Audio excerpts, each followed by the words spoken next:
பெற்ற தாயை கழிவறையில் விட்டுச் சென்ற மகன். வீட்டின் பின்புற பகுதியிலிருந்து மூதாட்டி ஒருவரின் அழுகுரல் கேட்டு அருகில் இருந்தவர்கள் சென்று பார்த்தபோது வீட்டின் கழிவறையில் மூதாட்டி உணவின்றி குடிநீரின்றி தவித்து வந்தது தெரிய வந்தது.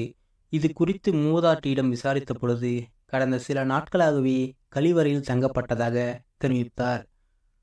அவரை பற்றி விசாரித்த போது அவர் சேலம் அருகே உள்ள டால்மியா போர்ட் பகுதியை சேர்ந்தவர் ராதா 95 என்பதும் இவரது கணவர் தலைமை காவலாக இருந்து ஓய்வு பெற்று கடந்த பல ஆண்டுகளுக்கு முன்பு உயிரிழந்துள்ளார்.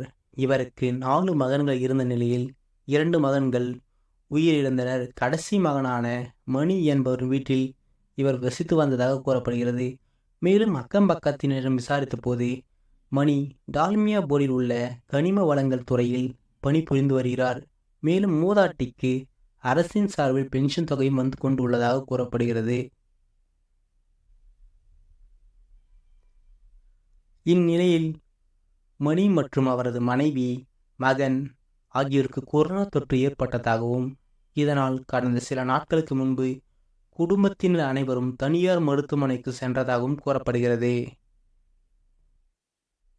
அந்த தாய் தன் மகனை பார்க்க வேண்டும் என சொல்லியிருக்கிறாள்.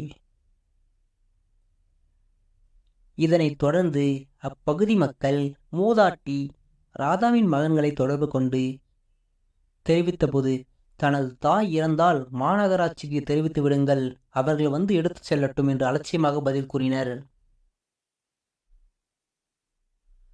இதை அந்த மூதாட்டியிடம் யாரும் தெரிவிக்கவில்லை.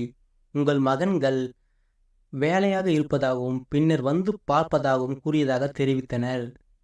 பின்னர் சேலத்தில் ஆதரவற்ற முதியோர் இல்லம் நடத்தி வரும் போதி மரம் என்ற தனியார் தொண்டு நிறுவனத்திற்கு தகவல் தெரிவிக்கப்பட்டது. இதனையடுத்து போதி மரம் தனியார் தொண்டு நிறுவனத்தின் நிர்வாகிகள் சம்பவ இடத்திற்கு விரைந்து சென்று கழிவறையில் கடந்த சில நாட்களாக உணவின்றியும் குடிநீரின்றியும் மிகவும் ஆபத்தான நிலையில் இருந்த மூதாட்டியை மீட்டு முதியோர் இல்லத்திற்கு அழைத்துச் சென்றனர். இதைத் தொடர்ந்து மூதாட்டியை முதியோர் இல்லத்தில் சேர்த்து அவருக்கு முதலுதவி அளித்து வருகின்றனர். பெற்ற தாயை கழிவறையில் விட்டு சென்ற மகனின் மனிதநேயம் இல்லாத செயல் அனைவரையும் அதிர்ச்சி அடைய செய்கிறது. நாமும் இது போன்ற உலகில்தான் வாழ்ந்து கொண்டிருக்கிறோம். பெற்றோரை நாம் ஒருபோதும் தவிக்க விடக்கூடாது.